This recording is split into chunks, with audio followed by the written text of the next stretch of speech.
In an illegal Chimera lab, scientists discover that RMC, a powerful S-rank Chimera known as number 17, is losing functionality, deciding it's no longer useful. They discard it by sending it to the demon realm, with a group of hunters assigning it to protect them, but forbidding its return. Inside the realm, countless monsters attack, but 17 effortlessly destroys them, ensuring the hunter's survival. When the mission ends and the gate begins to close, the hunters abandon him as planned, with no orders left and his body failing. 17's human memories resurface. He was an orphan kidnapped and turned into a chimera after being injected with over 500 monster cells. As his life fades, his core releases a massive explosion. And in a shocking twist, number 17 is reborn, not as a monster, but as his original human self. Once again, 17 is left in awe. As he tries to process what just happened to him, he realizes that the monster cells in him are still active, meaning he is not a regular human. He figures out that the lab is already done with him, which is why they have not come to retrieve him. In addition to the changes on his body, the experiment number on his wrist is gone. 17 believes that he was able to return to life, thanks to the ability of the fire type, monsters that reside in his body. Apparently, unless the core is destroyed, the creature can survive up to 3 times, however. There is a saying that the phoenix doesn't fuse with human cells, which basically concludes that his own case is a special one. 17 figures out that everything the lab did to keep him under their leash has absolutely disappeared.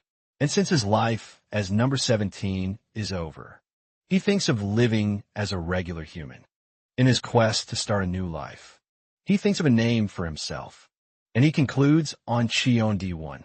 Xion initially thinks of getting revenge, but he trashes the idea since he doesn't even know who he is supposed to target.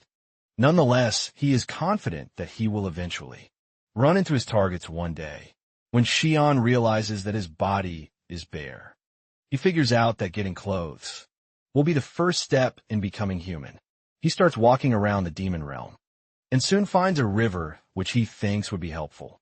He looks around and suddenly finds a dead bird monster that died from poisoning. Since he happened to need leather, he figured out that the bird's hide would do. He transforms his arm into a blade, and with what he learned in the lab, he gets down to skinning the bird. The moment he sinks his blade into the bird's skin, a large smell of poison fills the air. Nonetheless, Chien continues with skinning the bird, and eventually he renders the dead bird bare.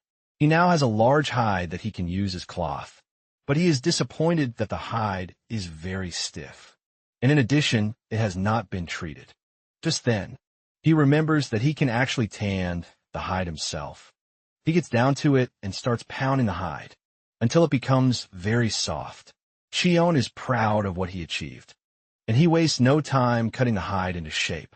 While he's doing this, the bird has suddenly come to life behind him. Using his fists, he tears the hide into the perfect shape that he wants, for it to become a caveman cloth. He notices that not all of the poison has been dissipated, but he is too lazy to work on it, and he decides to just let it be. Just then he hears the birds chirp, and he turns around to be met with the surprise that the bird was not actually dead. Xian notices that the bird is moving, according to his words, ultimately suggesting that it might understand him. Xian is more surprised that the bird is already showing all signs of death, but for some reason it was still alive. Without thinking too much about it, he figures out that it is one of the immortal type monsters. He knows that his old self would have killed the bird without thinking twice. But since the bird is already too weak to move, he doesn't see any reason why he has to kill it. He considers them both lucky beings, and he urges the bird to live its second life well, just as he also plans to as he walks away. Mention that they might eventually meet somewhere again, if fate wants it. After he has solved his clothing problem, he figures out that the next thing on his agenda is to get himself a house. Xion starts looking around, and the first place he finds is a cave, where he runs into a giant centipede-type monster. Uninterested in living in such a dark place, he ditches it, but before leaving, he relieves the monster of its head. Upon leaving the cave, he wanders till he reaches the snowy mountains. He encounters some ice monsters, but he easily takes them out too.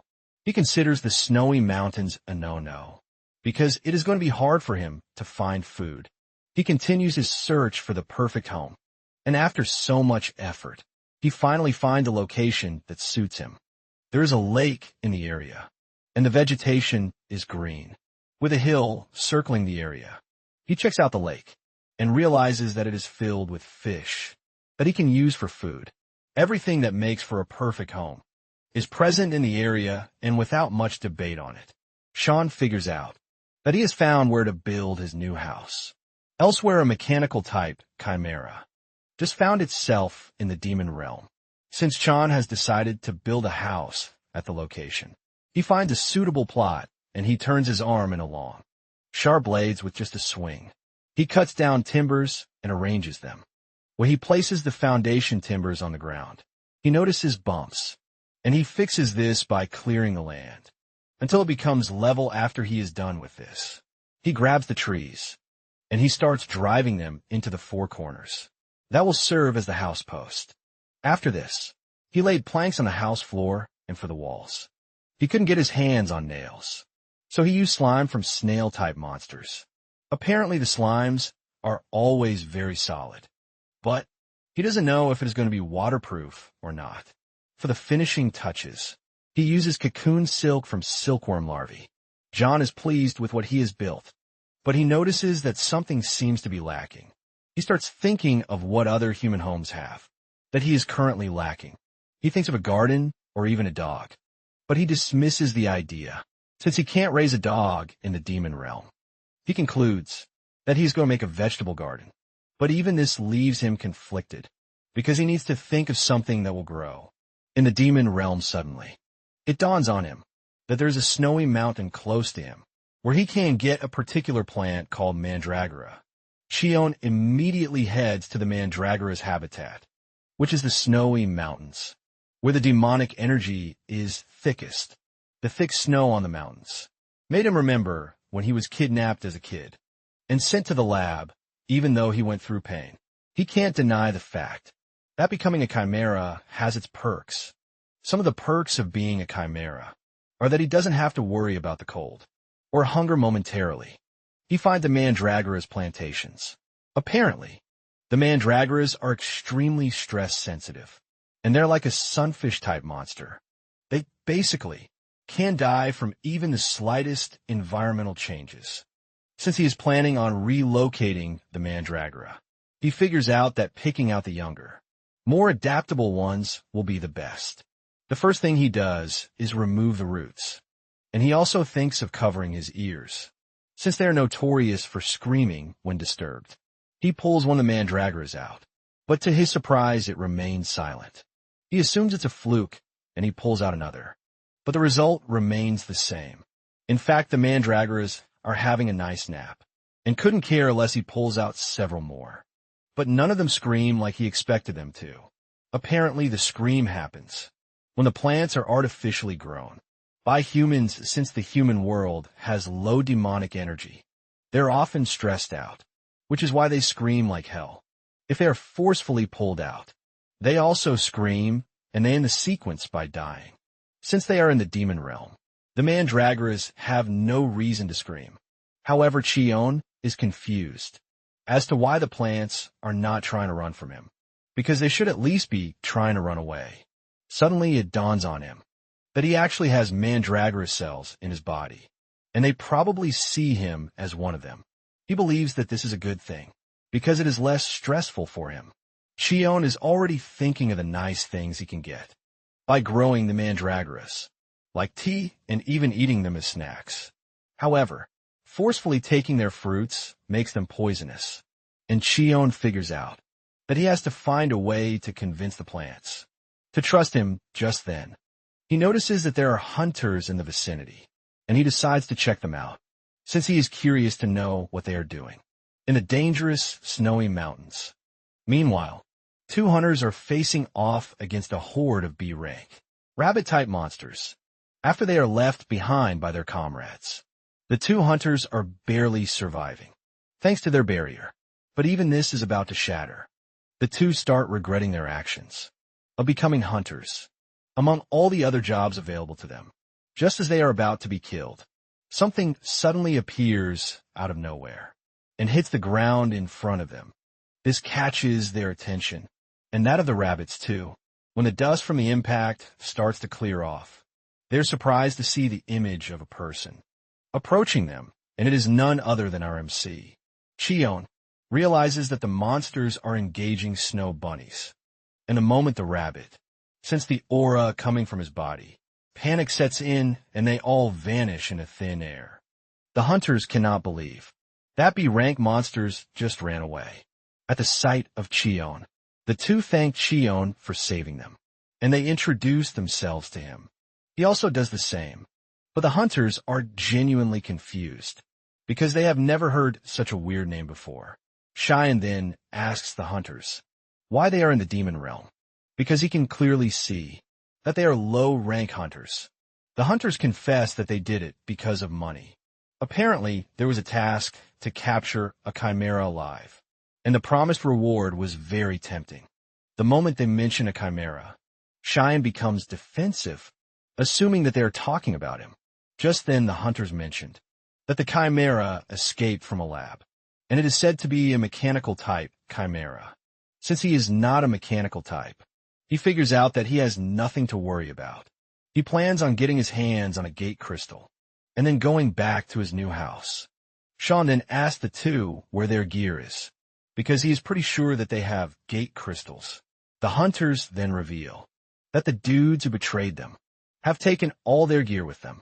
The hunters then ask Kyan if he has any plans to return to the human world soon, because they're almost at their limits.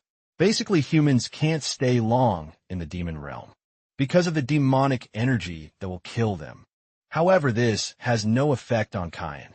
Again, the hunters start begging Kyan to save them. But just then, Kyan locates the traitorous hunters. He immediately flies in the air and heads for where the hunters are, while the two hunters almost crap their pants because their savior just disappeared right in front of them elsewhere. The hunters have managed to corner the chimera and are prepared to take it down. The moment they start converging on it, the chimera angrily activates its battle mode, ready to take on the hunters without fear momentarily. Cheon arrives at the last location, where he sensed the chimera, only to find nothing but blood and the hunter gear. In addition to this, there's a child's footprint mixed with beast tracks, suggesting that the chimera was changing form while fighting the hunters. Since the chimera was made of liquid metal, it makes sense that it can freely change shape. However, the material used in making it is quite rare, which is why they made it small, not more than the size of a kid or a dog. Cheon is impressed that the chimera was able to take on 5B rank hunters who were after it. On the other hand, the two hunters are already at their limit, and one of them even has a baby on the way. They are expecting their certain demise when Cheyenne shows up on the scene, carrying their gear on his back. The hunters start begging him to save them, and just when he was about to ignore them, he remembers that the two have no gate crystals left. One of the hunters whips out 2 million, one in cash, telling Cheyenne that they are ready to buy the stones. If he has them, it is apparent that they are going to die if they don't get out of the demon realm. And fast Cheyenne is blown away by the amount of money that he is being offered for the gate stone, even though he really doesn't need it. Nonetheless, he decides to take the money because he might need it. He finally decides to visit the human world. Cheon then opens a gate for them, and the hunter bows to him, assuring him that he is never going to forget the favor he just did for them. The hunter grabs his already exhausted friend so that they can leave, and this is when Cheon mentions that gate stones were always around 200,000, but the hunter tells him that prices have changed. Ages ago, the hunter asks Cheon why he is interested in this, and he reveals he feels kind of bad, that he extorted them to get rid of this guilt. He decides to do something for them in return. He taps the exhausted hunter on the shoulder and starts infusing mana into his body, ultimately shocking the hunters.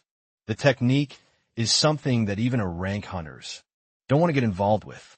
This is because the manas might clash and tangle, which will rupture their mana holes, ultimately causing death. The hunters assumed that Cheyenne was going to fail, and they were going to die. But to their utmost surprise, he pulled it off, and he purified the demonic energy. The hunters hugged each other tightly, because they thought they were already dead. After he is done helping them, Shun decides that it is time for him to leave. The two start thanking him, while wondering just how powerful his mana is. For him to have easily infused it into the exhausted hunter. After the hunters are gone, he returns to his house, and he is pleased that his trip went well. He notices that mandragoras are already awake, and he figures that it is time to plant them. He finds a spot on the land, where he plants the mandragoras, but they seem unhappy. Cheyenne wonders what is wrong with them, and he tries feeding them some mana, to make them feel better, just as expected. Their mood actually changed, leaving Cheyenne relieved. Meanwhile, the mechanical chimera is hiding the bush behind him, and even though he can sense the chimera's energy, Shion decides not to make a move until it actually wants to connect with him. Shion steps into his house, and he pours out everything he got from the hunters, including the cash. Among them are a portable burner, 8 gate stones, spare clothes, and sleeping bags. Shion is glad that everything is just what he needed, and luckily for him, there is ramen in the bag too. He remembered that the last time he had ramen was when he was at the orphanage. Since he is hungry, he decides to make ramen for himself. Following the instructions on the ramen pack, he grabs a pot and steps outside to get water. However, a fish comes flying out of the water to attack him, since he's going to need other ingredients for the ramen. He smacks it to death and stuffs the fish into the pot to add more ingredients to the ramen. He finds wild eggs, herbs to serve as onions, and stuffs everything into the pot. Meanwhile, the mechanical chimera is watching, and its stomach grumbles for food. Shion turned on the gas and started preparing the ramen. But the terrible smell from the ramen almost choked the mandragoras to death. Even though the food obviously smells really terrible, the mechanical chimera is really interested in it, since it wants to eat out of the food. It thinks of a genius idea and transforms into a dog. It learned that humans like dogs, and in addition, they feel more sympathy toward wounded animals. It approaches Chion like a dog, but Chion can easily sense that it is the mechanical chimera. Chion assesses the situation and realizes that the mechanical chimera is still young and learning. He wonders how the chimera was able to escape the lab and make its way into the demon realm, since the chimera is willing to join him. He offers it the terrible-looking ramen that he made. The two sit together to eat, and it reminds Chion of when he and his fellow orphans enjoyed eating ramen in the orphanage. After they're done enjoying their beautiful meal, Chion tells the chimera that it can leave. Since he has to clean up, the dog turns around to leave. But as it walks away, Chion reminds it that it was limping on its left foot. Earlier, the chimera is shocked and realizes that it has been discovered, but it changes its supposedly affected foot and continues moving shortly afterward. He decides to try out laundry and packs out some of the clothes he got from a hunter's. He figures out that he needs to do it, since he can't be wearing leather clothes for the rest of his life when he is not a freaking caveman. He places the shirt on a rock, and he figures out that he is just going to follow the instructions of how to do laundry that he already knows. He grabs a short stick and carefully hits the shirt, but to his surprise, even his gentle strike shatters the rock and shirt. Cheyenne is hit with the frustration of what comes with being strong, but he finds solace in the fact that he has one more shirt to try. However, he notices that the mechanical chimera is still stalking him, even though it has refused to make contact. It is basically transforming into anything that fits its disguise, and it's watching his every move. With everything he has seen so far, Shion figures out that the mechanical chimera is still under the age of 5. In addition, it has an awkward mechanical speech, which Chien thinks is okay, since it is just a side effect in young chimera, who had knowledge forcibly implanted into them. After a really tough moment, he finally pulls off doing the laundry, and it comes out nice. However, it was after washing the shirt that he realized that it was too small for him, but instead of ditching it, he decided that he was going to just hang it on the line and leave it there as a trophy. After this, he figures out that checking on the mandragoras is the next thing on his list. Just as he left the cloth on the rope, the mechanical camera grabs it and puts it on, just because it is imitating what he has seen in other humans. The mechanical Chimera declares that the shirt is finally its own, and to rock it better, it transforms into a young girl with beautiful, long hair. While looking at the mandragoras, Shion realizes that they are acting really weird, which is not supposed to be so. The leaves on the plants are already wilting, and the roots appear to be dry. Shion is confused because he pulled out all the weeds when he was making the field for the mandragoras. Shion then carefully investigates, and this is when he finds out that there are parasites underground that have been making life difficult for the mandragoras. He faults himself for not checking thoroughly, which almost led to the death of the plants. He figures out that he needs to make a proper garden, which is about the size of his house. Just when he's about to start, the chimera shows up and greets him. Shion is shocked to see that the chimera has changed into a girl and is even trying to talk to him. The girl asks Shion if the structure behind him is his house, and Shion says yes.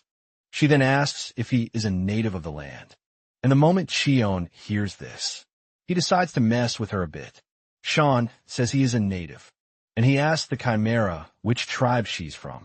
The chimera is stunned by the question, but after giving a quick thought, she mentions that she came from across the waterfall, which is quite far away. She adds that it is so far that it is basically impossible for Shion to find. Shion decides to play with her further by asking if it is from the coconut tribe, which is by the waterfall.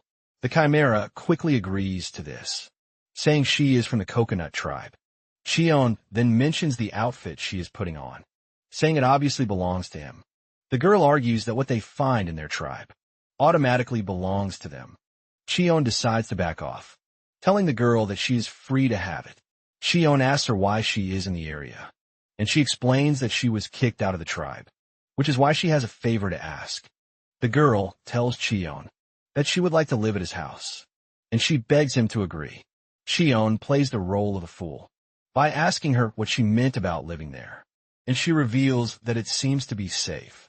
Shion figures out that she needs a place to crash, and he agrees, but he lets her know that she has to prove her worth.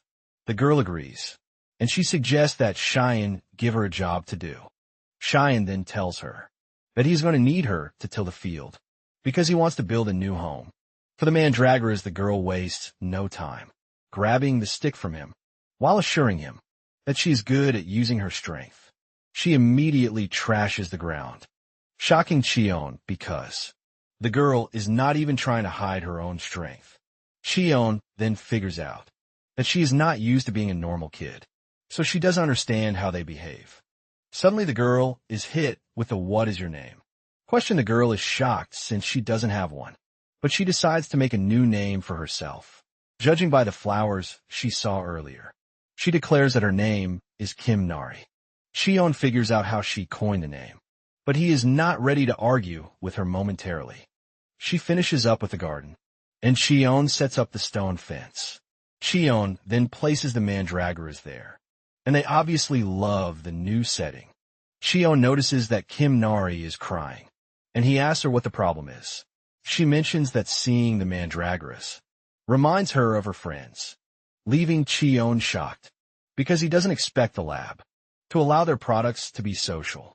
Suddenly Shion senses a strange aura in the air, and he figures out that monsters are fighting each other. Nari then tells Shion that she saw a chick monster earlier, and judging by the aura in the air, the chick monster is being attacked. Shion is not moved, But he notices that Nari is uncomfortable, shocking him surprisingly. Nari wants them to save the monster, but she's having a tough time expressing it because of the commands that have been instilled in her. She basically has no free will of her own, but Chion decides to help out. He tells Nari that the chick might actually survive, if they help it, and this suggestion triggers Nari into charging toward where the chick monster is being attacked by a group of other annoying monsters. Nari angrily hits the monsters, telling them to stop bullying the chick. Switching to Nari's backstory, it turns out that she was bullied by her fellow experimental buddies because she was always diligent, and she does everything asked of her. They basically gang up on her and beat her to a pulp, which is why she hates bullies. Fueled by the anger from the past, she beats up all of the monsters without mercy. Chion is tending to the mandragora when Nari returns with a white chick in her hand. But the chick is unconscious from the attack it suffered. Chion is about to tell her what to do when he suddenly realizes that the chick is very familiar.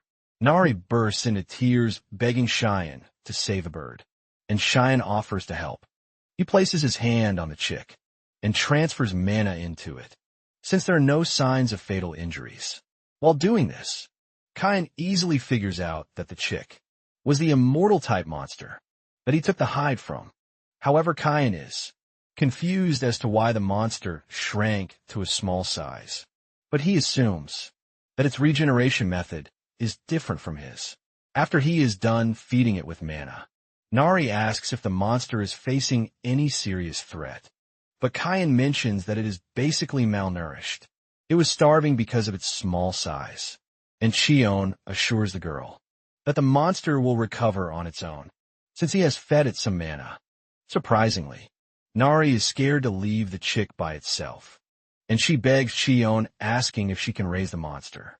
She promises to train the monster properly, and even feed it. Chion tells Nari that the chick monster might end up being gigantic when it matures, but Nari doesn't mind, assuring Chion that she's going to feed it. Just a little. Chion is not ready to start going back and forth with her again, and he agrees for her to take care of it. Chion believes that it will also come in handy if they just leave it in the yard to guard it. Momentarily, the bird monster wakes up, and the moment it opens its eyes, it recognizes Chion, while Nari is celebrating that the monster is awake. The monster, on the other hand, is staring cautiously at the tough dude. Standing in front, the monster is also disgusted with the fact that it is being grabbed and thrown around by a little girl, leaving it to wonder how a little girl found its way into the demon realm. While Nari is hearing a goo-goo sound, Chion can hear the bird monster screaming for its life. Chion is shocked by the realization that he can understand what the bird is saying. Nari is excited to have a pet, and she wastes no time bathing it, and she has even decided on a name for it.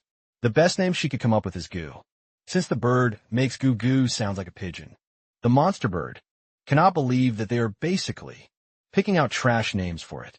Goo gets on his feet and starts screaming at Nari, forcing the girl to believe that Goo is crying and wants more water. She doesn't hesitate before splashing it with more water. But this only makes life harder for Goo. Goo lies on the table, begging for Nari to stop with all the water splashing. Since Nari can't understand Goo, Chion steps in, and he tells Nari to hold off on the water splashing. Nari then decides that what Goo needs is food, and she steps out to get food. Later on, Cheyenne figures out that he is going to need a storage space, and he sets down some trees so he can cut them into the sizes he wants. However, the tree breaks apart with the slightest touch, leaving Cheyenne confused. He knows that he followed all the instructions that he is aware of, but Goo lets him know that he is getting everything wrong. Goo mentions that trees have different textures, and the one Chion is trying to cut is basically softwood. Chion is surprised to learn that trees have different hardness, and Goo cannot believe just how dumb a guy is for not knowing. Chion then asks Goo what color signifies the hardest wood, and Goo reveals that red-colored wood is the strongest. Suddenly it dawns on the chick monster that Cheyenne can actually understand him. But to confirm it, decides to create a telepathic bridge to get into Cheyenne's head. But Cheyenne blocks it the instant he notices it. Gu then asks Cheon how he is able to understand it. And Cheon mentions that he is basically feeling human words popping up in his head. Cheon, on the other hand, thinks it is more weird that a monster can understand human words. Gu is hesitant to reveal how it can do this, but Cheon figures out that it is one of the rare intelligence-type monsters, born from low probability. Cheon has always heard of it, but it's basically his first time seeing one in person. Cheon then points out the fact that he and the monster have met before, and Gu doesn't deny this. In fact, Gu has been waiting to meet him again, because he actually saved its life when he removed its poison-infested hide. Gu had already promised that whenever they met again, it was going to help Cheon, even if it was once Cheon finally figures out that its immortality core remained, because he got rid of the poison ravaging Gu's body.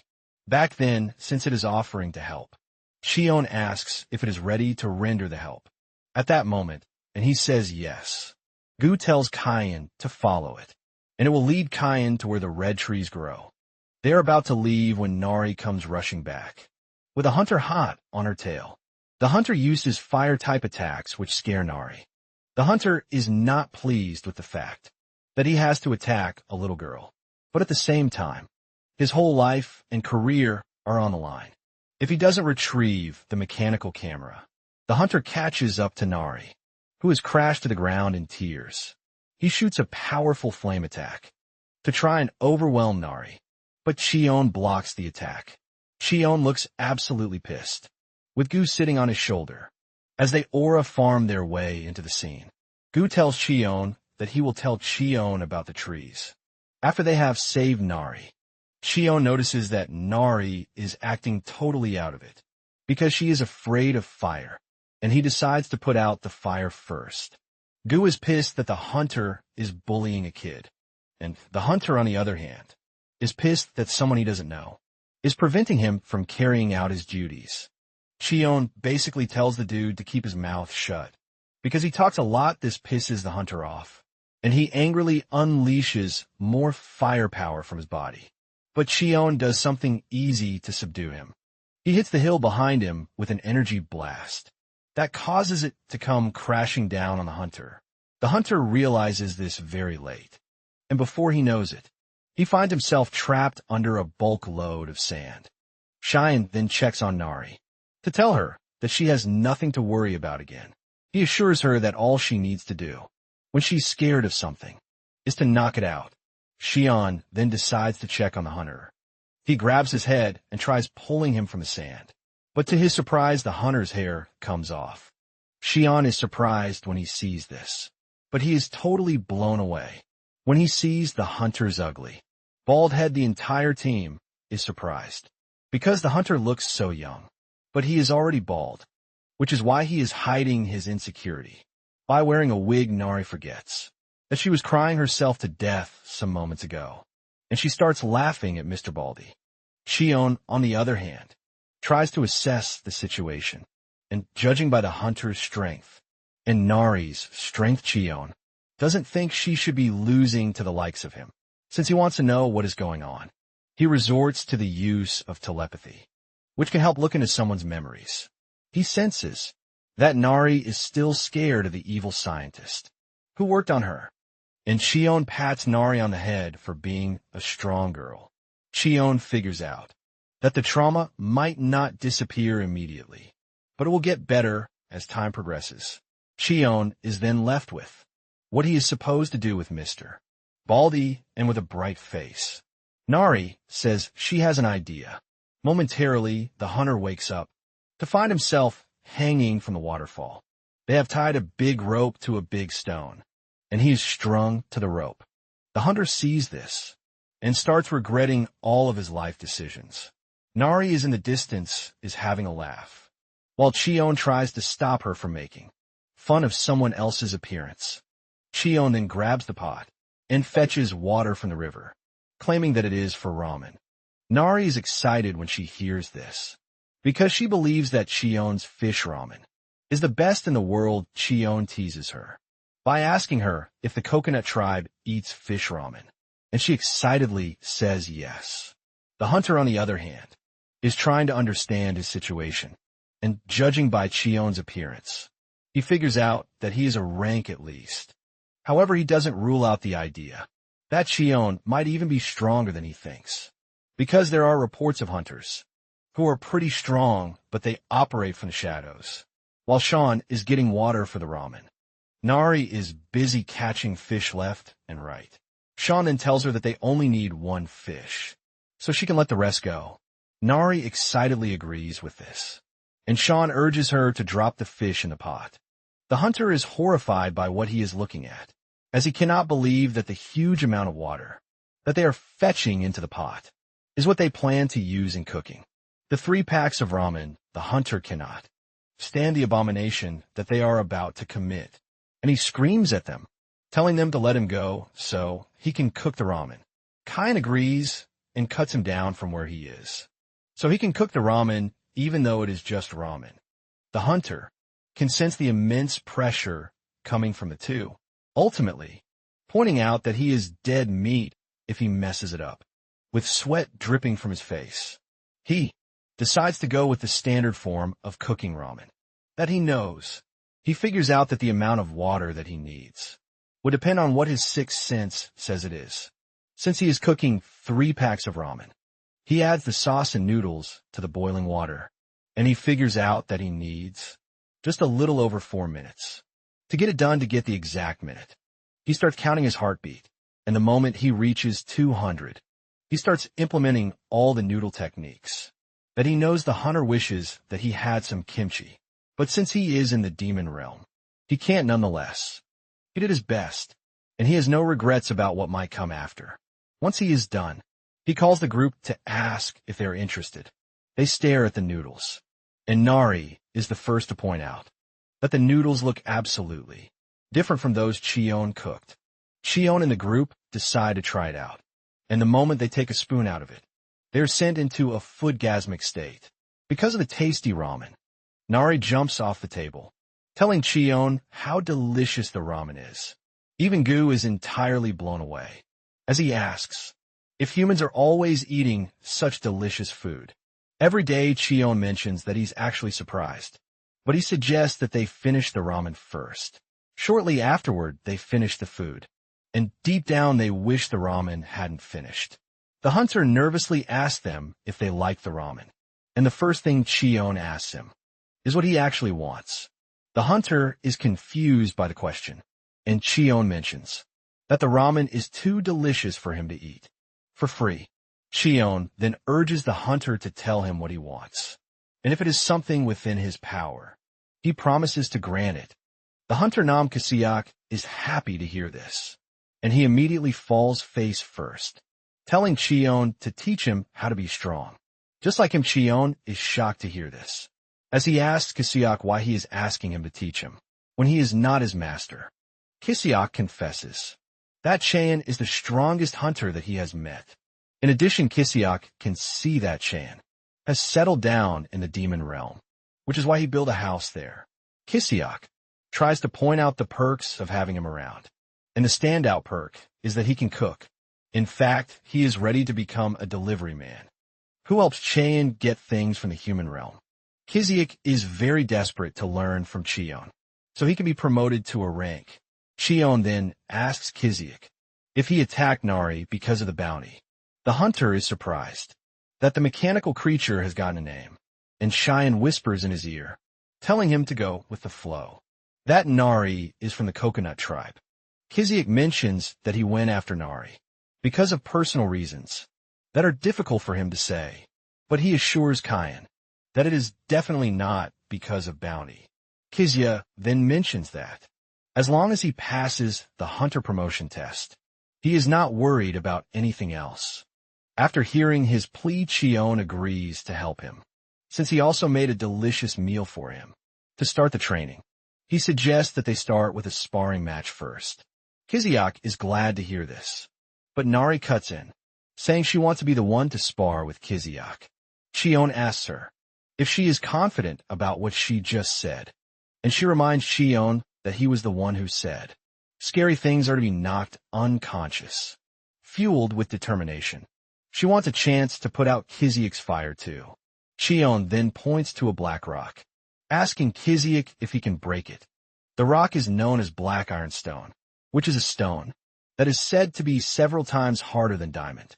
Kiziak is stunned by the request, and while he is still making up excuses of why he can't break the stone, Nari shatters it and demands that they engage in a sparring session. The next scene dives into Kiziak's backstory, who was a naturally awakened hunter, and considered a prodigy at that. He awakened his abilities when he was 8, which is a bit early, since regular people awaken their abilities when they are 10 or older. Because he was hardworking, he was able to grow at a really fast rate, and he reached B rank plus before the age of 20. Everything was going so perfectly for him, until he realized that his hair had fallen out. In his early 20s, the crown on his head reduced drastically, and by the time he got to his mid-20s, he developed a receding M-shaped hairline. Kiziak started visiting pharmacies just to try and get a solution to the problem. However, the pharmacist told him to give up on trying to get a transplant because it would eventually fall out. He was once a handsome dude who had so much talent, but the hair issue made him lose his light. Because of this, his growth as a hunter also came to a full halt, until one day he saw a research program hosted by Dr. Han Myung-do of the Hanbit Research Institute. The doctor was talking about how he accidentally spilled the rare liquid material all over his head, and surprisingly his hair grew a whole lot. Apparently, he is nearly 90 years old, but he has full hair on his head. This caught Kiziak's attention, and he got up from where he was rotting on his couch. When Myung-do is asked about the remaining liquid metal, he mentions his plan to use the remaining liquid metal to create a mechanical life form and challenge for the big prize. Kiziak has a valid crash out when he realizes that the doctor has no plan to make a hair loss cure, which is considered the real use for humanity. A few days after this, Kiziak reads in the news that the mechanical life form, created by the Hanbit Research Institute, has escaped into the demon realm. Since there are no laws in the demon realm, Kiziak got out of his slumber and decided to find the mechanical life form so he could keep it for himself. He plans to pour all the metal there on his head. But now that he is in the demon realm and sparring with Nari, he is getting beaten up. Kishimoto cannot believe that Nari is way stronger than him because he couldn't even land a single hit on Nari. Kian is disappointed and lets Kiziak know this. However, Kiziak is not a quitter, and he assures his supposed master that he is going to do better. Later on, Shion manages to get the storage cabinet done, thanks to the tip he got from Gu about the redwood. Even Gu is proud of Chion's creation, and it tells him that the cabinet will definitely last a long time. While everyone is busy with their own thing, Kiziak is training really hard, even though he is suffering in Nari's hands. He doesn't feel any sense of embarrassment. Instead, he feels a sense of freedom. He believes that this is because he has taken off his wig. Gu is impressed with Kaisek's ability to control fire, but he is disappointed that he can't even beat a kid. Chion then tells Gu that Nari is not just any kid, which makes it understandable. Because of his refusal to give up, he asks for another sparring match with Nari. This time around, he goes after Nari with a flame, shaped in the form of a blade. He manages to land a hit on Nari, but she liquefies her body.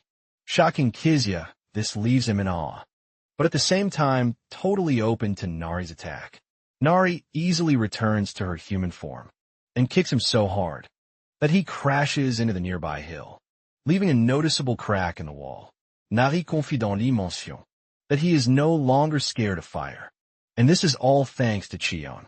While lying there in shame, Cheyenne wonders if he has reached his limit as a B rank, and no longer has any skill to boast of. However, Kizio has an admirable trait of not giving up, and because of this he gets back on his feet, with an excited look on his face.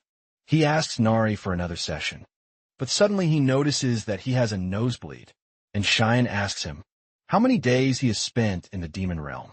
Kizuuk replies that he has been in the demon realm for 9 days, and Cheyenne suggests that he return to the human realm, because at his current rank, he's going to die if he stays any longer. Kisaki agrees with Kyan, even though he wants to stay longer. Kyan then tells him that he has the potential to become an rank hunter, and by this, he urges him to continue working hard. Kisoik is shocked to hear this, but he no longer has any hope in himself, because he has been failing the rank exam for 6 years straight. Apparently, there's a saying that if one can't pass the same rank exam in 3 years, the person is nothing but a lost cause. And for him to have failed 6 times already is just unprecedented. Shion then tells him that he can do it, because his mana hole hasn't fully developed. Shion urges Kisiak to make sure he purifies the demonic energy.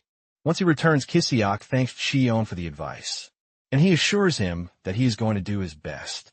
Momentarily, Kisiak prepares to return, and he asks Shion if there is anything else that he needs, because he can see that he is out of ramen already. Sean doesn't ask for anything else aside from the ramen, and Nari wishes him a safe trip. Kisuk urges Nari to continue training, while telling her that he is going to win their fight the next time they clash before stepping off. Kisiak asks Chion if he has seen his wig, but he says no, that he hasn't. Once there is nothing else to do, he finally leaves, and after he is gone, Gu calls Chion's attention to the risk of Kisiak betraying them. Chion then asks Gu what he thinks Kisiak would do, since he can also read people's minds. Chion can see that Kisuki is not joking around with his quest to become stronger. And in addition to that, Chion likes the fact that he is sincere. Just then Nari asks Chion if he can understand Gu, and he says yes. Chion then takes Nari into the house to show the cabinet he finished. He is proud of his creation, but Nari points out that the house is a bit dark. Shine agrees with her and decides that making a window should help solve that using his abilities. He cut out window spaces in the house, leaving Nari very excited, since Nari likes everywhere when it is bright. Cheyenne points out the need for them to have lights at night, so that everywhere is not dark. Cheyenne says there's a stone known as glowstone, which emits light in the dark, and putting up a few will brighten things up. Gu then asks Chion if he even knows where he has to go to find the glowstones, and he says yes. Apparently, they can be found in the volcanic region, and this is a region that is considered to be one of the most dangerous places by hunters. Gu then mentions that this place is his hometown, but while saying it, he looks dejected. Chion is surprised to see this, since he expects him to be happy, because going home is a good thing. Nari asks Chion what Gu is saying, and Chion simply reveals that Gu is upset about something, since Gu is worried about the volcanic region. Chion says he will be going by himself, so the two are free to stay at the house. Nari refuses, saying she has to go with Chion because she has overcome her fear of fire. Chion is impressed that the girl managed to overcome her fear pretty fast. Sean then asks Gu if he is interested in going. Reluctantly, he replies that he would, and this is because he has some unfinished business back there since they are all in agreement to go. Cheyenne reveals that he is going to make some equipment for Gu to use in the volcanic region. Meanwhile, in the Mandragora plantation, they are busy playing with Kisuk's wig that they stole. Apparently, the volcanic region is largely avoided because of the volcanic ash that tears against the skin, the concentrated demonic energy that is liable to kill from just a single breath, and the toxic gas. It is also one of the reasons why it is almost unknown to the human world. But the moment the team arrives there, Nari is already playing around with fire literally. Gu understands why the girl is acting all weird, and this is because she is a mechanical life form. However, he is more interested in what Cheyenne is. Chion simply replies that he is a Chimera hunter, but this surprises Gu, since he knows that Chimera hunters are not always in human forms. Chion mentions that he was always like that, but the moment he regenerated, His form changed. Shion then asks Gu if he is fine hanging out with them, since he is a monster, and might not be too comfortable around a hunter. Gu assures Shion that he has nothing to worry about with them, since he enjoys having someone he can talk to. While the two are discussing, Nari shows up to complain about the fact that she can't hear Gu. Unlike Shion then tells Nari that all Gu wanted to know was his origin. Nari quickly cuts in saying she is a native. But Gu knows better. They continue exploring the hot and boiling land, and Shine mentions that they should be able to find the luminous stones. Near the lava sprouts momentarily. They get to the summit and can see the stones in front. However, they notice a male fire toad that appears to be crying. In the distance, surprisingly, there is a dead female fire toad in front of it, which is why the toad is crying. Apparently, the female was transporting their eggs when she died. Gu mentions that only the females can carry the eggs, and since it is already dead, there's a high chance that all the eggs will die too. In addition, the temperature inside the crater is too hot for the eggs to survive. As expected, Nari feels pity for the toad, and Shion decides to step in. Shion jumps toward the toad, while Gu tries warning it not to go near it, because the toad is clearly agitated. Just as predicted, the toad attacks Shion with its fire breath, but Shion blocks it with just one finger. Before the toad knows that Shion has reached him, and he taps its head with just one finger. It turns out that Shion hit the toad with a paralytic poison when he tapped it on the head. This causes the toad to lose mobility, but Shion is quite aware that the toad will wake up soon, since he only used a bit of the poison. In addition to that, the fire toads are quite resistant to poison. From the summit, Nari screams at Kayan. Asking him if he is okay, Kayan replies that he is fine, because he actually has fire toad cells in his body. Cheyenne says they might not be able to do anything about the dead toad, but he believes that they can still save the one alive. Cheyenne then gathers the eggs and places them on the back of the male toad before tying it securely to make sure it doesn't fall off. The male toad is shocked when he comes back to his senses to see that he is now carrying the eggs. It moves over to its dead partner and says its goodbyes before leaping off a great distance. Before making his final leap away from the area, the fire toad looks back to briefly stare at Nari, and she concludes that the toad was trying to thank them, since they have finished with the toads. Shion tells Nari to come down so that they can get the stones. Nari excitedly grabs the stones off the volcanic pit, but Cheyenne warns her to be careful, because she's going to hurt her foot. If she drops them, Nari giggles jokingly, saying the stone is nothing compared to her strength. Gu, on the other hand, is struggling to carry the stones, and he blames this on his little body. Shion then urges him to go take care of his business. While he takes care of the stones, Shion believes that Gu even brought gifts for his friends. But Gu retorts, saying monsters don't have friends. In fact, he is not planning on meeting them, but he just wants to drop the gifts and leave. Shion is impressed that Gu is missing his kin, which makes him a very intelligent monster. Gu, on the other hand, deludes himself by saying he is not missing them, but regrets not saying goodbye to them when he left. John then asks Gu why he left his pack. Gu then mentions that there were good things that came with his intelligence, awakening, and there are bad things too. Apparently Gu felt he never would have felt the emptiness that is currently ravaging him if he hadn't learned the language. Gu felt superior and alone, since he couldn't properly relate to anyone, which is why he left the pack. In fact, his pack doesn't know he is gone, but he doesn't blame them, since they really don't have the sense of kinship. In the process of removing the stones, Nari suddenly stumbles upon an egg, which is obviously a monster egg, but she has no idea which one it is. However, there was a slight crack on the egg when Gu almost fell and dropped the stone he was carrying.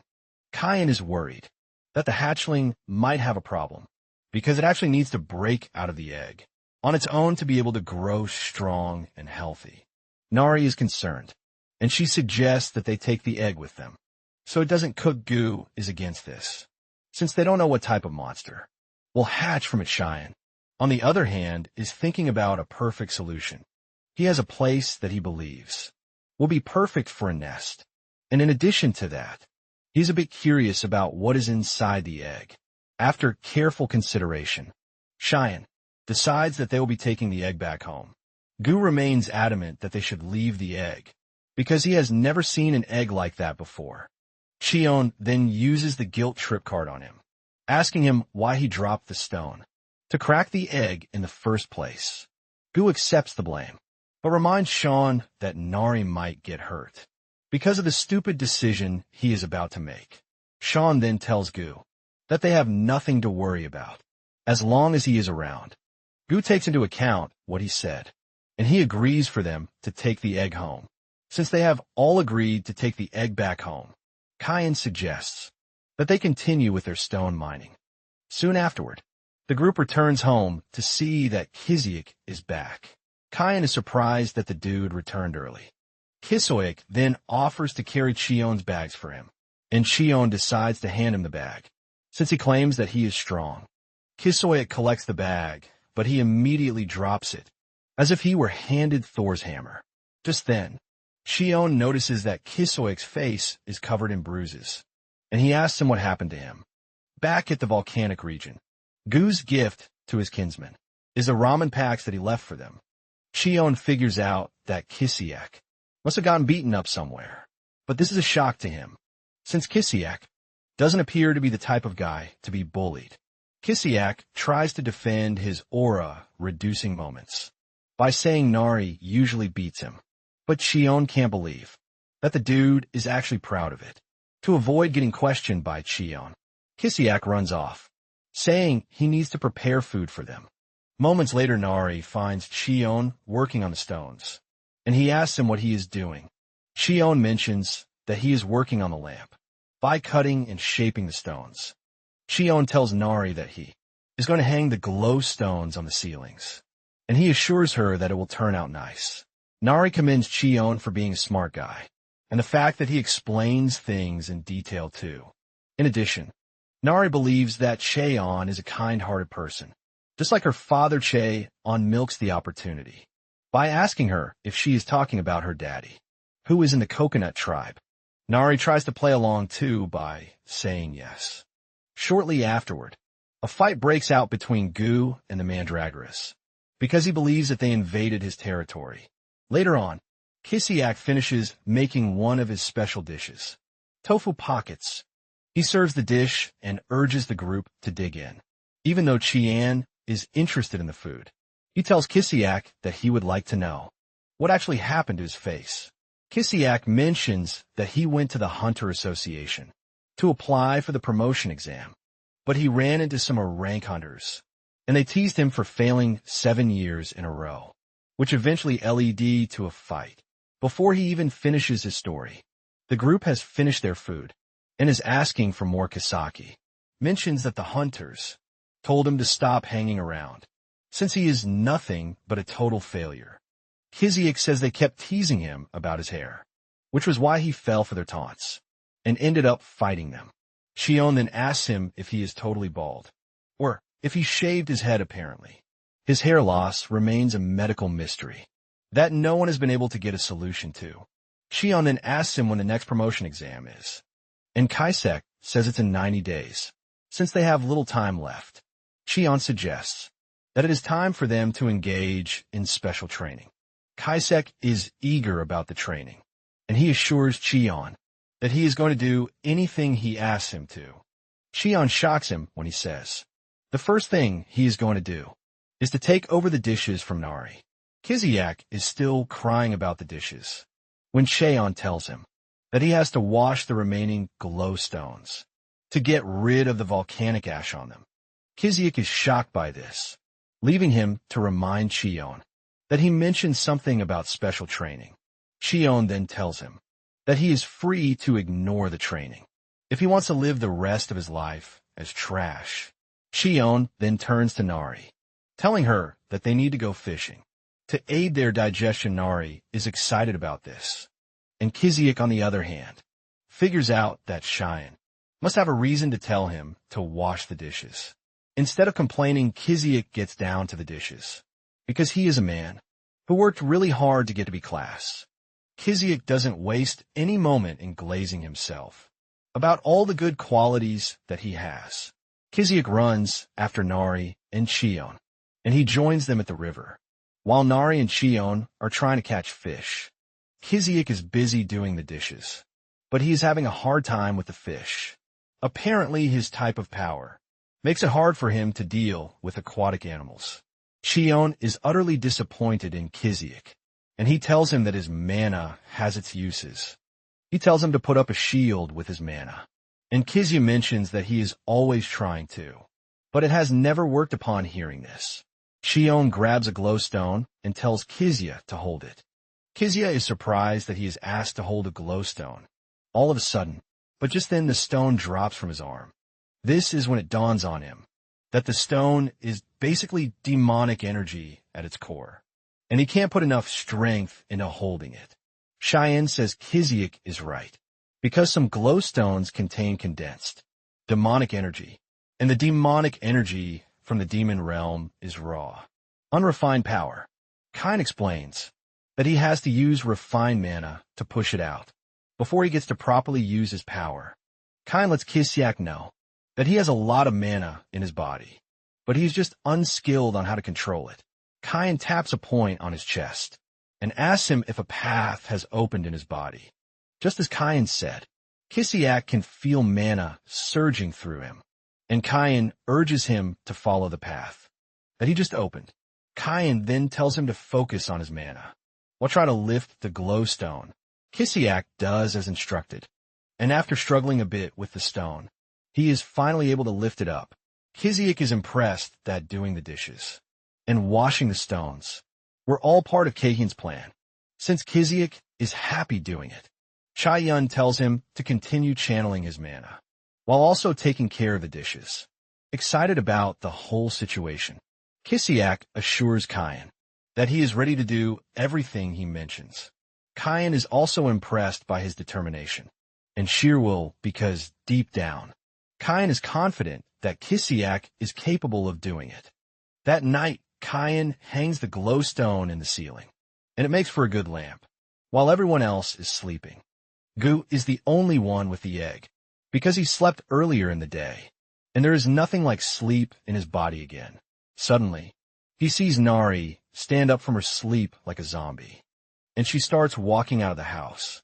Surprisingly, Nari walks out of the house to take care of her clothes, because it is dirty Chion, and Gu stays in the distance to wonder why the girl is doing laundry in the middle of the night. Gu believes that she needed to do it, since she is a girl and doesn't have any other clothes. Momentarily, Nari walks out of the water, with happiness that she has done her laundry, and it is now clean. She is celebrating her small win when Chion steps out, acting like he is out to get fresh air. When Nari asks him what he is doing outside, he claims that he's on a walk with Gu. Chion also asks her if she is on a walk, and she nervously says yes. Chion then tells Nari to stay still, and he puts a belt and her flower on her waist. Nari loves the new addition, because it makes her look cool. Suddenly they hear something irritating from the forest, and this scares Nari, but Cheyenne assures her that she has nothing to worry about, because it is just a grasshopper. They start walking back home, and Cheyenne asks Nari if there is anything else that she needs, like clothes and shoes. Nari then says she is pleased with the one Cheyenne has given her. Already later on, Cheyenne steps out of the demon realm, wearing a nice outfit but with no shoes. He intends to go shopping because of Nari, and the passers-by look at Cheyenne like he is some sort of insane person. Cheyenne can't get Nari out of the demon realm, since she has a tracking device embedded in her, and also she is also suffering from trauma. Chion never believed he would find himself in the human realm because of a kid's clothes. While he is standing around, looking for the clothing store, he is approached by a rugged-looking kid who assures him that he can help him find a clothing store for 10,001 cents. He can clearly see that Cheyenne is not from around there. He assures him that he can lead him to a store. Cheyenne is willing to pay, but he tells the dude that he doesn't have small bills with him, and would only pay when he gets smaller change. The kid is not impressed that a hunter has no 10,000 won on him, and he assumes that Cheyenne is a rookie who got scammed. Nonetheless, he still asks Cayenne to follow him, since he looks like he has money to buy clothes. As they are walking through the street, he introduces himself as Oh Bang-soo, and Cayenne notices the police patrol car stationed around, making him believe that the slum is now safe. Bang-soo then mentions that he can clearly see that Cheon has not awakened for long, because he came out of the gate without any equipment. To Bang-soo, he believes that Cheon was robbed by other strong dudes, but he gives Cheon a word of advice, that he should not give up. Cheon thinks the kid is wise for his age, but he argues that he is not a kid, because he is 17 years old. Suddenly they spot some thugs in front, and Bang-soo tells Cheon to avoid the district at all costs, because it is the most dangerous slum out there. Apparently the Space Gang was once in District 11, but they have expanded their territory to District 13. Bang-soo says the police don't even go there anymore. And this is when Bang-soo reveals that they are actually standing in District 12. This got Cheyenne worried, as he wondered if the orphanage, where he lived in District 13, was still there. Meanwhile, inside a children's clothing store, the owner is already regretting her decision to open a children's store inside the slum, and she is thinking of switching businesses when Cheyenne enters the store. After a funny interaction between Bang-soo and the store owner Park, he tells her that Cheon is there to purchase some clothes. Park angrily grabs Bang-soo by the cheeks, telling him to stop bringing broke hunters to her store, because she has a lot of them owing her already. Park has already written Cheon off because of the way he is dressed. Apparently, she was the one who told Bang-soo to bring pitiful hunters to the store, because they remind her of her late brother. Park admits this, but says she will eventually run out of business if she continues helping. While the two are busy arguing like a couple, Cheyenne is checking the clothes in the room. Just then, Cheon cuts in, telling them that he wants to buy clothes, and brings out a 10 million won bill, saying it is all the money he has. The moment they see this, their reception changes, as Park starts acting like a good store owner, while Bong-sun carries a plate of snacks and a drink for him. Park starts marketing all the clothes that she has in the store.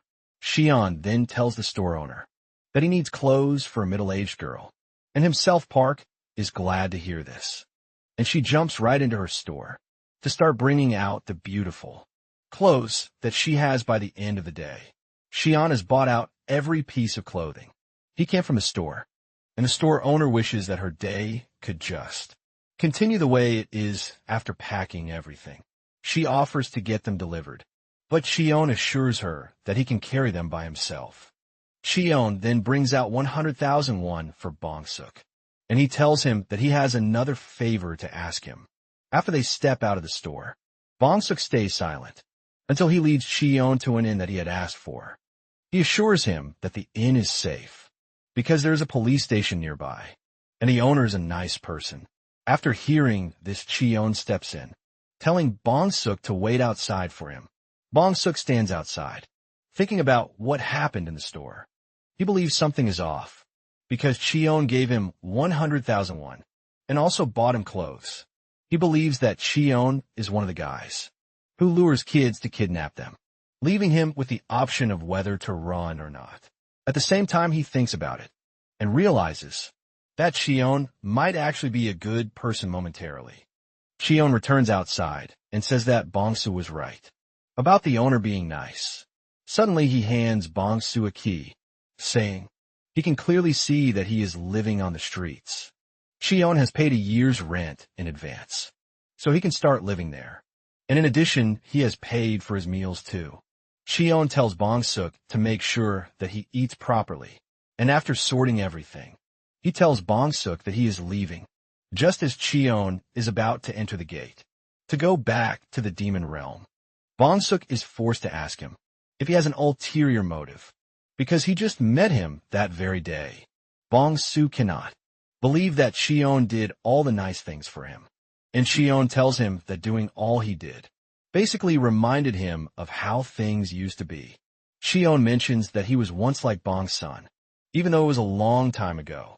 With this, Chion steps into the demon realm, and by the time he returns, Nari is already worried, because Chion stepped out without saying anything. Chion then mentions that he went out to get Nari gifts. He drops the bag with her, and it is essentially filled with nice clothes.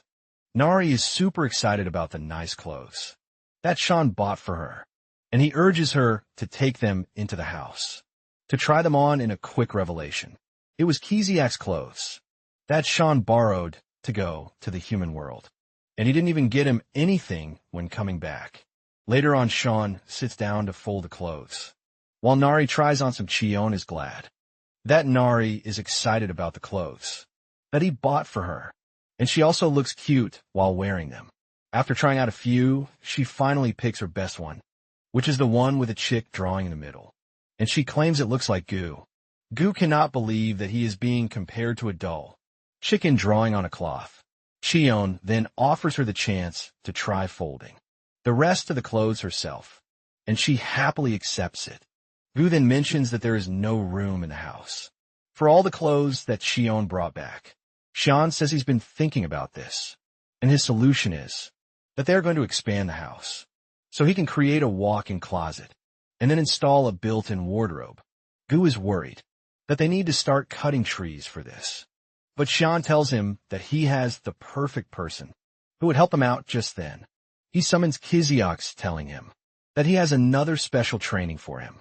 Kishiak is excited to be called upon, and he informs Kyan that he has cleaned his training outfit, and by this he is talking about Kyan's ragged outfit. Kishiak mentions that it was soaked in poison, and because he didn't know, he almost died just by touching it. Kishiak believes that Cheyenne intentionally left the poison on the outfit to train himself to get stronger. Unknown to Kiziak, Kyan was just too lazy to wash it, and suddenly he tells Kiziak that he is free to wear it. Kyan plays the perfect card by telling Kiziak that it is going to make for the perfect training uniform. He tells him to put it on and go chop down some wood. Gu, the instigator, steps in, saying he will be the one to even pick out the woods for him. Kiziak immediately becomes worried because he might actually die just by wearing the outfit, and Cheyenne is making it harder by telling him to go chop down trees. Suddenly Nari screams at them from inside the house, saying there is something wrong with the egg. The group enters the house, and Cheyenne believes that the egg is about to hatch, which is why the movements are getting violent. Kazuya is worried that a disaster-grade monster will come out of the egg, but Nari disagrees, saying it is going to bore a cute monster. The two are arguing when the egg starts to hatch, and what comes out first are some really sharp claws. The group remains curious until the entire egg hatches, revealing the creature inside. But Nari and Kiziak are entirely confused, because the creature is not one they have seen before. It has the body of a snake, while its feet look like those of a bird. The creature wastes no time, jumping from the table onto Kiziak's face, and he almost dies from fear. Later on, Kiziak begins cutting down the trees, as requested by his master. Gu sits on his head to monitor and supervise, and while cutting the trees, Kiziak is having a really tough time because of the poison present in the outfit. Kiziak cannot believe that Chion was perfectly walking around in the damn outfit. Chion, on the other hand, just had a good time. After folding clothes, Nari then shows up with the creature in her hands, telling Chion that it appears to be an obedient and nice creature. Chion believes that the creature is loyal to Nari because it can figure out that she was the one who saved its life. However, the question of what they are going to name it remains. Chion then suggests that they name it Sasa, because it is part snake. Nari is still discussing this with Chion when Sasa jumps off and runs toward the woods. Chion is glad that the two are having a good time together, which speaks well for the family. Chion then tells Gu that he has never seen a creature like Sasa before, and Gu says the same thing, which possibly means it's a rare species. However, Gu knows that it is certain that the monster is from the volcanic region, and because of this, They need to keep an eye on the mandragoras, apparently monsters from the volcanic zone. Consider plant-type species a delicacy. Basically, they munch on any plant that they see, since plants are scarce in the region. In addition to this, they like plants that are filled with strong, demonic energy. Because of this, Gu is confident that the monster will try to dig up the mandragoras, so it can eat them just like Gu predicted. The monster has already made its way to the mandragoras field, and a stare down ensues between them. Nari wants to stop them, but Chion says there is no need for this. He believes that they are monsters, and they need to get a go at each other even once, to sort out their differences, since Sasa is still quite young. Chion doesn't think it poses much danger to the plants. Just then, Sasa aims for the smallest mandragora, but the biggest one blocks it. The mandragora immediately jumps into a defensive, then counterattack formation. And just as expected, the second mandragora launches the counterattack. However, Sasa blocks the attack with its tail, while looking like it's smiling. However, the third one already uses the opportunity to close down on Sasa. In the end, the mandragoras beat Sasa up, and it starts crying. Sasa ends up running away, and Cheyenne mentions that the mandragoras are the winners of the first round of the fight. Since the show is over, Cheyenne suggests that it is time they return to what they were doing. 2 days later, Kiziak completes the extension of the house, and Kiziak gladly dumps the outfit, with tears of joy running down his cheek. He wonders if he did it well, but Cheyenne shows up, praising him for even doing it better than expected. Nari is also impressed, because the house smells like flowers, and this is thanks to Gu picking out aromatic wood for the building. Chion is confident that all the clothes stored there will also smell nice when Kiziak learns that Chion has given the new monster a name, which is Sasa. He proposes a supposedly better one. Chion tells him to reveal his proposed name, and he ends up picking Snake Chick, which is the dumbest name a human can think of. Nari suggests her own name, but it turns out to be trash too. Gu wants to join the conversation, and Chion decides to ask him for his real name, since he claimed he had one before. Gu then reveals that his real name is Rocky Mountain Hoof, which basically expresses his identity. Chion heaves in disappointment, since he is living with a bunch of dull brains, since no other person can come up with a better name. The group just sticks with Sasa, since they are done with the house extension. Gu asks Chion what their next plan is. Chion then reveals what he thought about when he was in the human realm. He suggests that they build a sturdy fence around the house to stop monsters from coming in, even when he is not around. Kiziak stares at the house and doubts if anyone, or any monster in their right senses, would try to approach the scary house. Chion then says an S-class monster, or rogue hunters, might show up, since they are looking to keep people out. Gu says it has to be made from materials with dense demonic energy, and to get this, they're going to have to go to the coastal area. Apparently, there is a yellowish quartz there that is even harder than blackstone. Chion already imagines how beautiful the fence is going to look if they attach glow stones to it too, while Nari and Gu are excited that they are going to the coastal area. Kiziak is having a nightmare about it. Kiziak is scared to death, but just then he gets a nosebleed, which means he has to return to the human world. Kiziak cannot be happier, because it happened at the right time. Kiziak immediately tells Chion that he needs to head out to get meds for demonic energy, and Chion agrees. He tells him to take care of the mandragoras, just in case they come back late.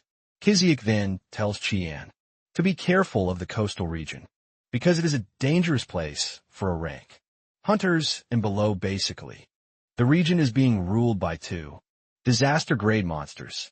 This is the first time Chion will hear this, and Kiziak explains that. Reports said that they are Chimera hunters, who escaped the lab a long time ago. Apparently, they have the heads of birds, but their bodies maintain their human form. Meanwhile, some hunters are practically going up against the said disaster-class monsters. They land a direct tracking hit causing the monsters to turn in the opposite direction. They believe it is running away and suggest that they pursue it. However, one of them says they should wait until the monsters reach their shelter before taking them out. The hunters are surprised that even after 60 years, the monsters are not dead yet. They believe that the cameras have completely turned into monsters, and the hunters are not ready to allow the monsters to tarnish the great achievement that came with the creation of camera hunters. Suddenly, they notice that the monster is not even running away, but aiming straight for them. The team leader orders his men to put up a barrier against the incoming attack. However, their barrier didn't do much against the monster, as it shattered it with just a single blow. This is when it finally starts to dawn on them that they have misjudged the monster's strength. The monster comes at them again and is about to finish them off when Nari appears on the scene to punch the monster, while telling it to pick on people its own size. The monster figures out that Nari is a chimera, and he leaps backward to reassess the situation. Nari then tells Chion that the monster is bullying the hunters, but Chion thinks it is actually the wrong way. Just then the hunters get the wind that the mechanical chimera is around them. This is when it dawns on Chion that Nari still has a tracking device embedded in her. In addition, Chion seems to know the bird head dude. Chion then screams at him, reminding him that they were roommates, but he can't seem to remember his tag number. While Chion is discussing with the bird head, the hunters suggest that it would be best if they retreat and return to the human world. However, they plan to come back stronger. And the moment Cheyenne hears this, he knows that they're going to be a pain. Without hesitation, he suggests that he and the bird head take care of the situation. It turns out that the bird was truly his roommate. Número 33. Number 33 also recognizes the smell coming from Cheyenne, and he is able to figure out that he is number 17. 66 years ago, in a forest close to the TDA laboratory, number 33 was seen carrying a little girl on his back as they tried to escape the lab. Apparently, the little girl was named Gia then, and number 33 was struggling to get them both to safety. As they run through the forest, they suddenly run into little Kyan, who tells number 33 that he heard about his side effects and the fact that they are getting worse. Chion told him that it would still end badly for him if he didn't return in 3 days, because the detonation spell would kick into play and kill him. However, Chion says his sister Gia is not scheduled for termination yet. Chion suggests that number 33 stay back at the lab, where he can get suppressants for his side effects, so he can live a bit longer, even if it is a day no. 33 then tells Chion that he is never going to know how they feel, since he has no side effects like the rest of them. Number 30 lies his sister down and tells Sean that all he cares about is living freely. And to get this, he is ready to fight Sean to get out of his way. Just then Sean opens a gate to the demon realm for him. So King Número 33, because he never expected him to have a gate stone. Basically, they know that there are 2 options for them. If they step into the demon realm, it's either their human cells get poisoned by the demonic energy, or their monster cells absorb the demonic energy and get activated. Chion lets number 33 know that the demon realm is the best option for him, since he wants to live freely until he dies. Basically, the lab's detonation spell won't activate if they cross into the demon realm. Number 33 asked Keen if there was a way to survive in the demon realm, and he told him that he would have to build up enough mana to protect his human body and mind from the demonic energy. Keen admits that it might not be easy for him because of his current abilities, but he is pretty sure that the future holds uncertainty. Number 33 says he might not know why Chian is helping them, but he is taking the help nonetheless. Before entering the demon realm, number 33 says they have been roommates for 4 years, but still do not know each other's names. This is when 33 finally reveals that his name is Ubium. Now, in the present, Cheyenne puts the hunters in a state of mind control to erase their memories. And once he realizes that it is working perfectly, he lets them go apparently. Cheyenne has the cells of an oblivion herb transplanted into his body, and this causes hypnosis and memory loss.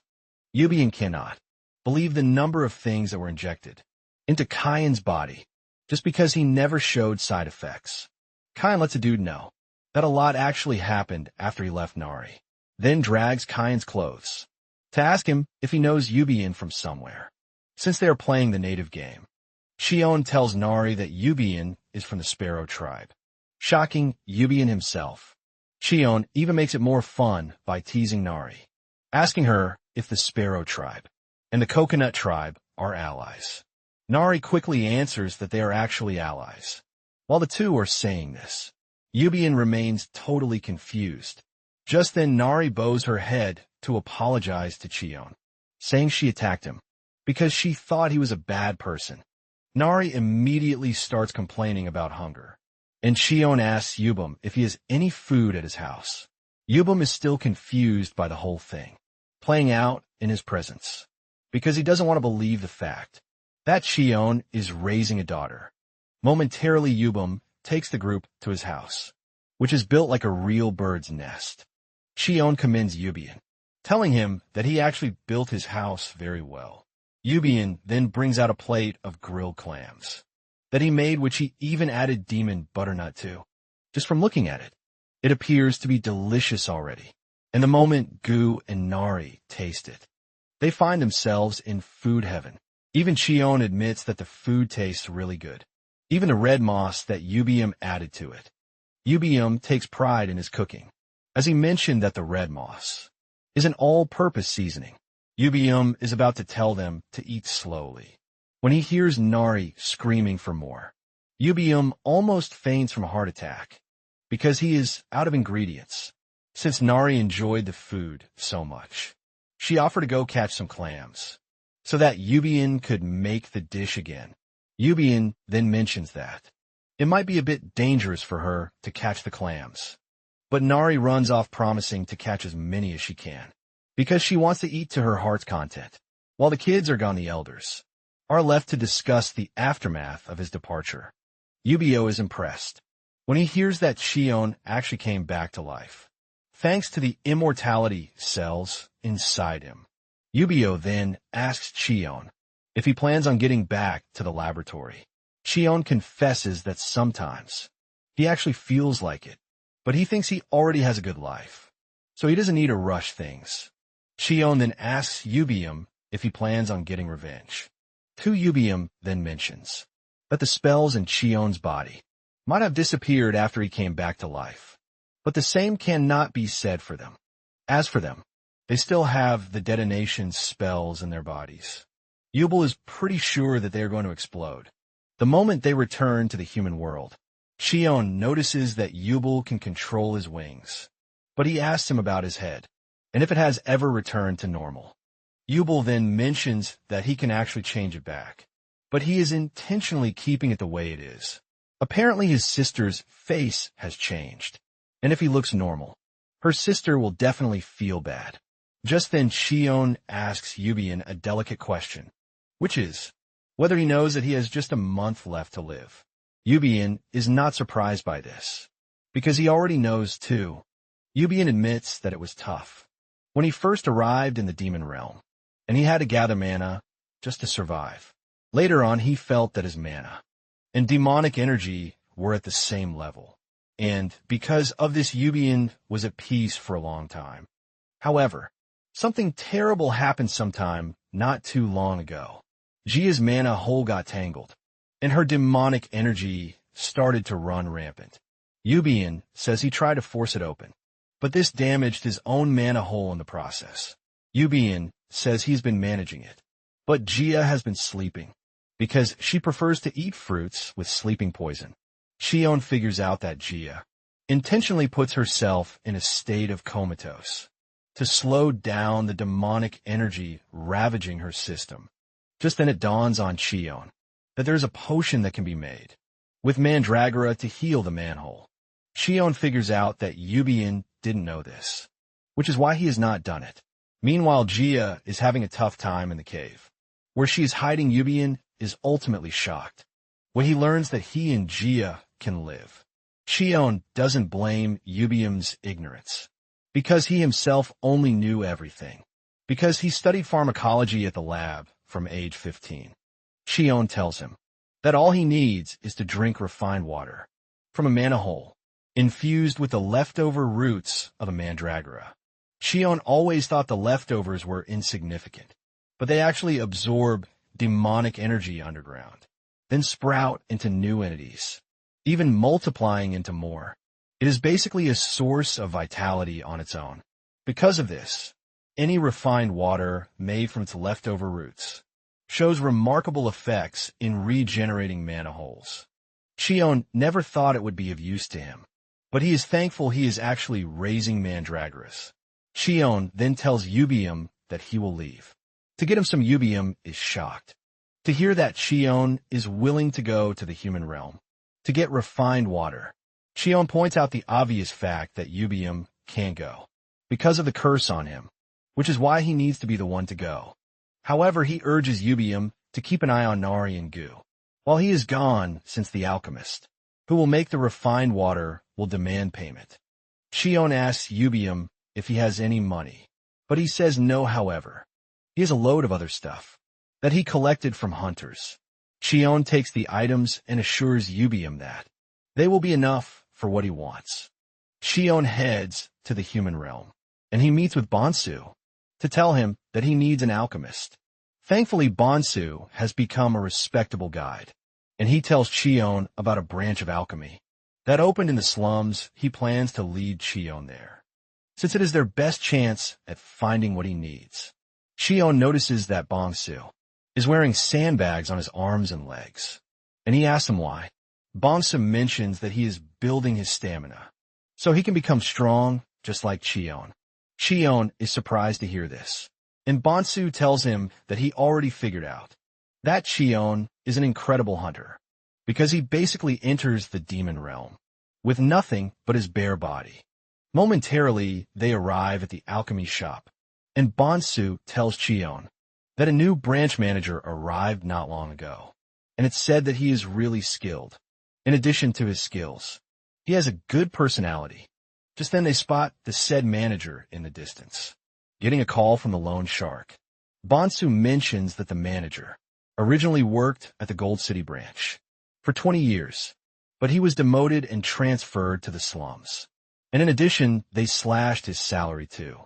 Shion believes that the dude did something wrong, which is why he was obviously demoted. Bong Sun then explains that from what he heard, one of his higher UPS was secretly taking money from the packages meant for the slums. However, when the alchemist Kim reported it, he was thrown out for being a troublemaker, which is how he ended up in the slum. Just then Kim notices Bonsu's presence, and his sad face immediately goes bright. Bonsu then tells Kim that Shion needs an alchemist. Shion uses his power to access the dude, and he can see that he is clearly skilled. Once he is done pairing them together, Bonsu leaves claiming that he needs to go and train. Inside the alchemy office, the attendant is complaining about the low returns when Zian and the manager enter the room. Upon entering, Shion immediately cuts to the chase, asking Kim if he can make refined mana holes using mandragora, since he isn't a rank alchemist. Shion adds that he needs about 2 liters of the refined water. Kim believes that Shion is saying trash, because he knows that there are no mandragoras in the slums, and in addition to this, he wonders just how Shion knows his rank. Kim is about to turn the offer down because of a lack of ingredients, when Shion pulls tiny mandragora roots that contain dense demonic energy. Shocking Kim, Kim is totally blown away, because the roots look absolutely fresh, like they have just been harvested. Shion then mentions that he plans to pay for Kim's services with specialties from the coastal region.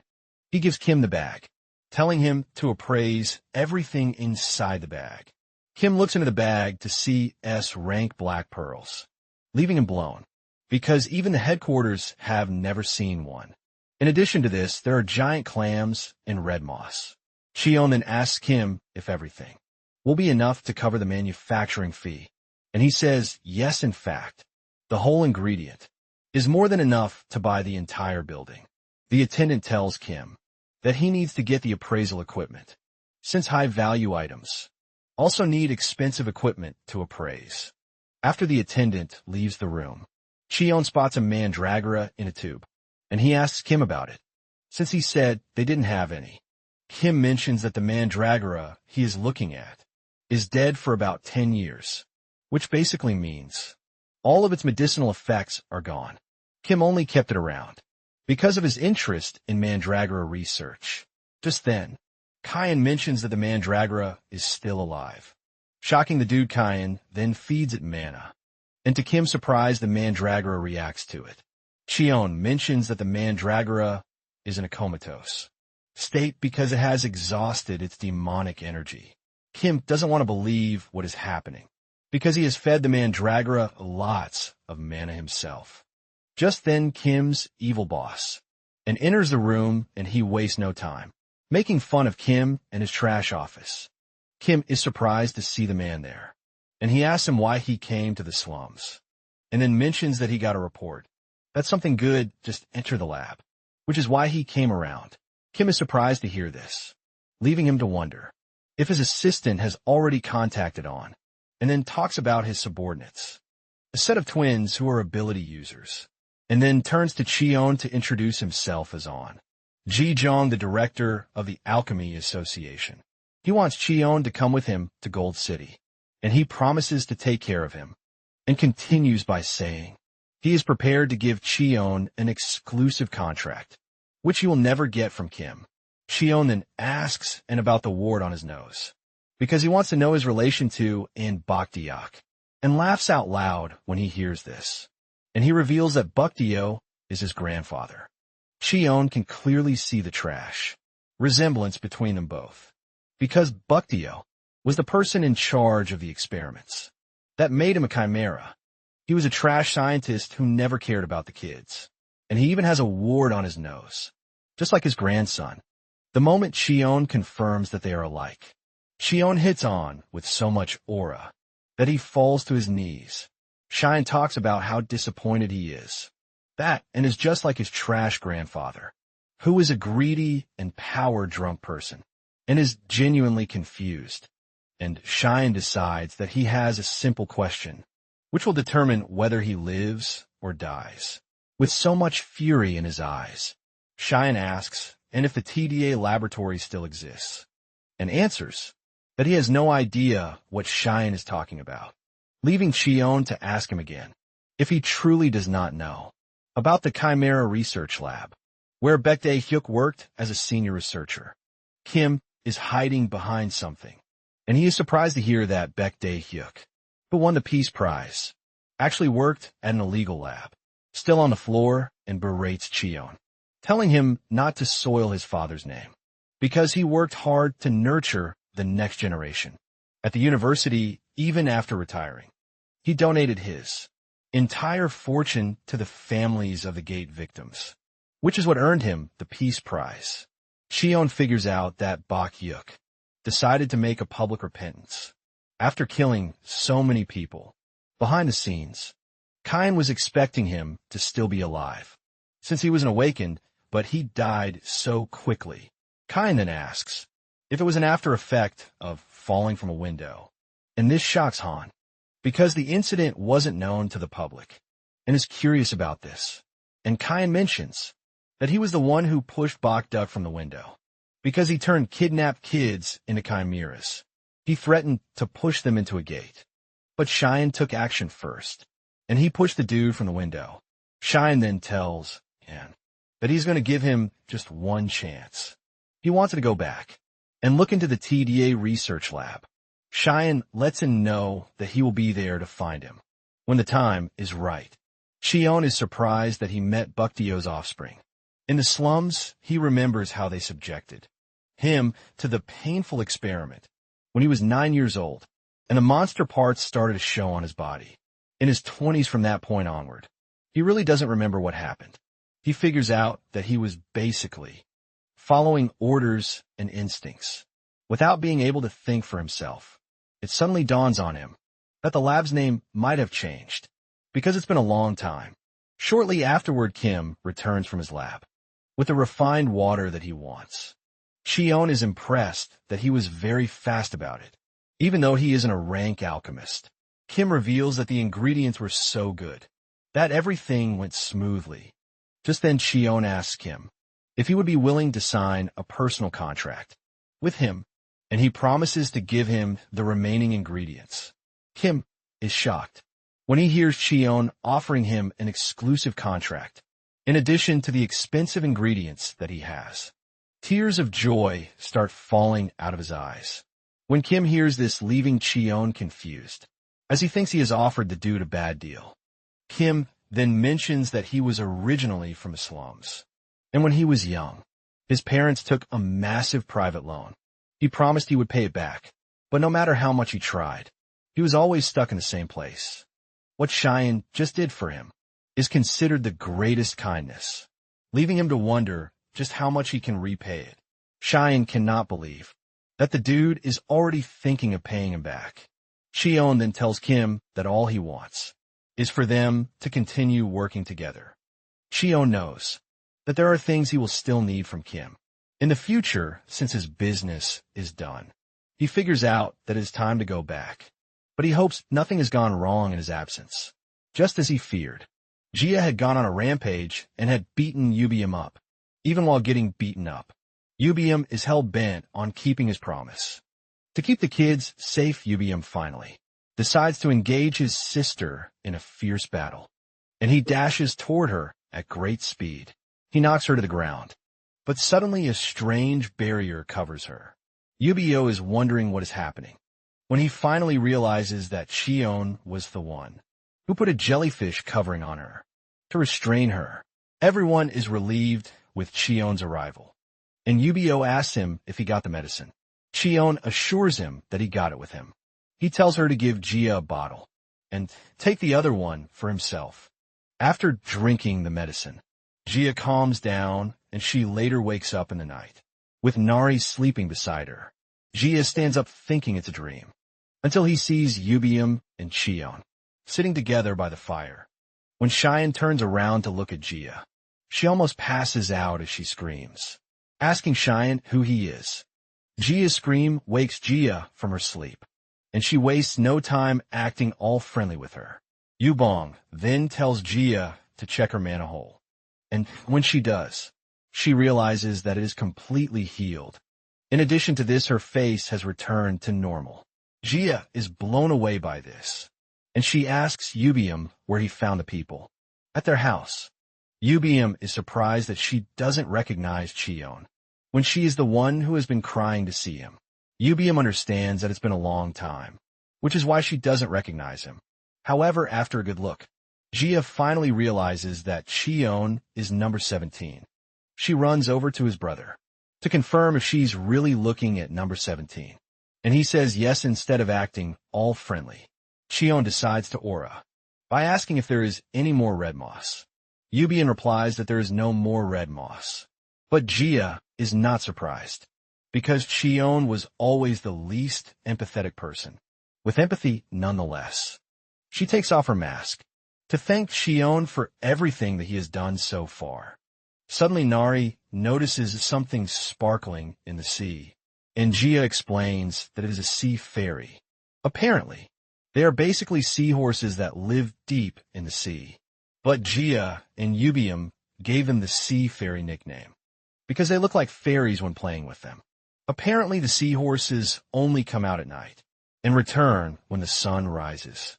Jia reveals that if they follow the sea fairies, they can find a yellow glowing quartz. This is when it dawns on Cheon that he has totally forgotten his main objective. Cheon then asks when the sun will rise, and Jia says it will come out very soon.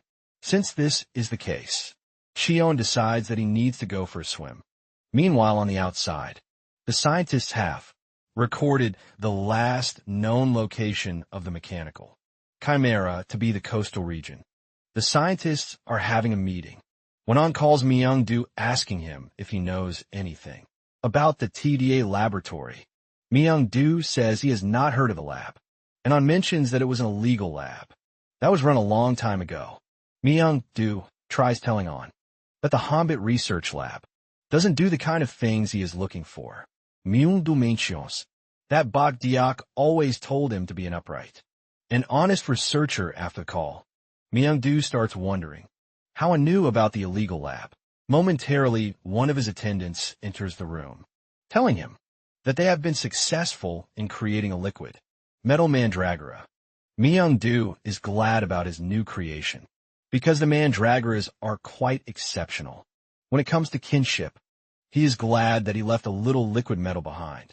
He is pretty sure that the metal mandragora will go after Nari, and will be able to find her quickly.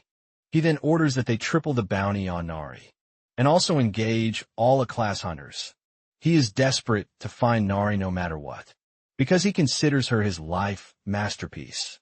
Back in the demon realm, Yubian stands in front of the sea and remembers the conversation he had with Cheon about the quartz. Apparently, Cheon had told him that he wanted to use it for his house. Shocking Yubian. Yubian realizes that Cheon has been having a good time. In the demon realm, Cheon then asks Yubium if he would like to visit the human world, and Yubium says he is not entirely curious, but he would like to see how things have changed. Cheon then told him that he could actually help him get rid of the curse on his body. Yubium is curious about this, and Cheon tells Yubium about the alchemist, saying Kim is pretty skilled. Cheon says he wants to get Kim to research spells, but he urges Yubium not to get his hopes high. Yubium starts crying, while asking Cheon why he always helps them, when they have never done anything for him before. Cheon reveals that looking at the siblings impresses him and makes him wonder if there is anything more important than surviving. Cheon says that by helping Yubium and his sister, he believes that he's going to find an answer. Now, standing in front of the clear sea, his sister suddenly appears in the distance and throws a rope to him, telling him to pull it without knowing what it is. Yubio pulls it, but realizes that it is actually very heavy. Yubio uses all of his strength to pull it hard, and he manages to pull the heavy item out of the water. It turns out to be a large quantity of quartz. Yubian is absolutely blown away when he sees this, as he cannot believe that Cheyenne and his team mined something so large. Nari and Cheyenne had fun swimming in the water while mining the quartz. When they got to the Sea Fairy's palace, it was absolutely beautiful, just like a yellow palace. Nari tells Cheon that she would like them to visit the palace another time because of how many stones there are. Yubium asks Cheon how he plans to move them to his house. Cheon then says he would have to start thinking about that. Suddenly, he spots a parrot-billed bird flying above them. He wonders why a bird that usually moves in a flock is suddenly flying solo. Nari is blown away by the sight of the parrot, and she says it looks very pretty. But Jia tells her that she's going to change her mind when she moves closer. Jia says the birds are over 4 meters long, and they are extremely vicious because of how terrible they are. Jia and Yubium don't even mess with them. However, Yubium already knows the wild idea going through Cheon's head. Cheon confirms this, saying he was basically looking for a truck, and the bird showed up back at the house. Kishu is still working on building up his mana, and he can see that his mana hole is actually getting bigger. He is impressed with what he has achieved, and he believes that his dream of becoming an rank hunter might actually come through. He's thinking about this when the metal mandragora appears behind him. He panics when he sees the weird creature, but his worries are not over, because standing behind the mandragora are 3 scary rank hunters too. The hunters recognize Kiziak thanks to his bald head, and they waste no time making fun of him. Apparently, they were the ones who bullied Kisaki when he went to apply for the promotion exam. Kisaki is panicking when he suddenly realizes that 3 mandragoras in the garden are standing their ground, and they are doing it in the most fashionable way. The hunters are excited about the mandragoras, because of how much they are worth. One of the hunters approaches the mandragora to try and deceive it. Kijuk is already preparing to lay down his life to protect the mandragora, when the biggest mandragora kicks the hunter so hard that he is sent flying into the distance. Surprisingly, Ubium and Gia arrive at the house at the same time, leaving them to wonder who is causing trouble at Cheyenne's house.